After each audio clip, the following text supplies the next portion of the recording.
Okay, several things I've added or done. Tinned these 3 wires. I've tinned the green and the brown. You call it brown, but it's like more like a purple wire that comes out of the wire harness, the stock wire harness that's in the Athearn locomotive. Spliced into them, tinned them, and soldered on an extension wire. This wire here, remember, the green will be the right ditch light, the brown or dark purple wire on the end is the left ditch light, the function. The red wire is the positive common 5 volts for the ditch lights. Here you have the 2 speaker wires, the purple wires. I've added an extension from the speaker, soldered onto the speaker itself, and also pre-tinned the ends so everything gets hooked up nice and neat. And as you can see, I've added a line of brown caulking, brown, that's the color I had, to the enclosure. Now I'm ready to drop in my speaker. I just drop it in, make sure the wires come out through the slot that I drilled, and we'll continue on. Okay, at this point I have everything tinned and ready for soldering.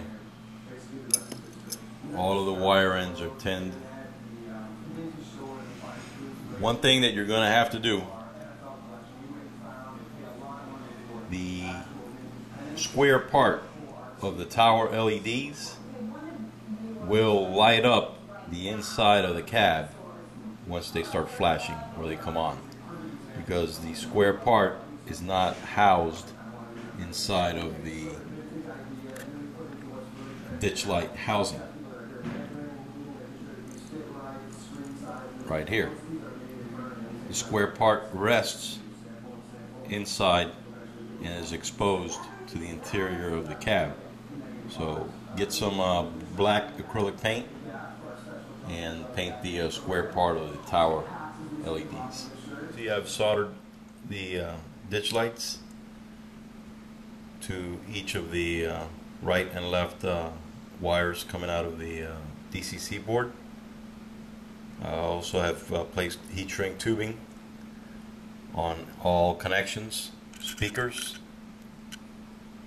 ditch lights, and all that's left to do is to mount them and then solder on the rear and the front headlight.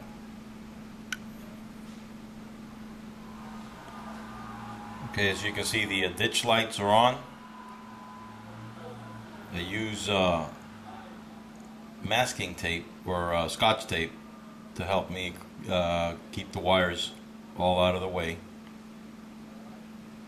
and everything is soldered with heat shrink over all the joints.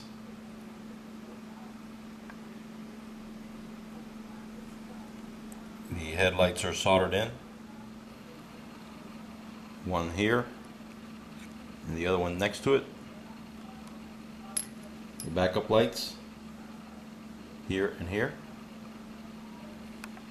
and all that's left is to secure the capacitor, which I usually just tape it down around the front of the chassis so it's out of the way of the front truck.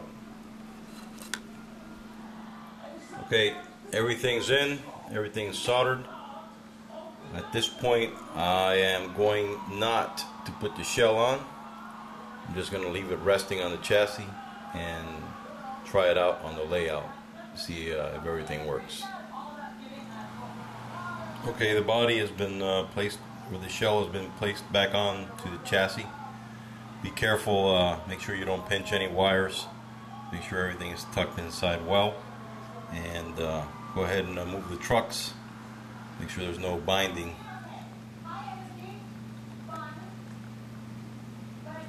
Now all that's left to do is just to mount the couplers back on, and we're good to go.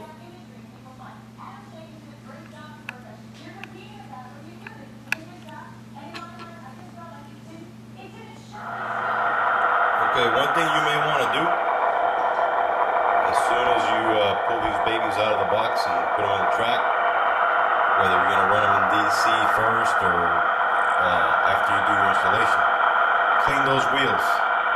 This is a brand new unit in the box, and this is what it left on a paper towel with 91% isopropyl. I was having problems with it cutting out. It seems like this is the first issue, and the second issue, which I also had on my first one, was they need a little bit of break-in running time to run smoothly once you get your decoder installed in. But this is number 10, the one I just did. This is 55, one that I did the other day that you've already seen running. So let's see how number 10 does.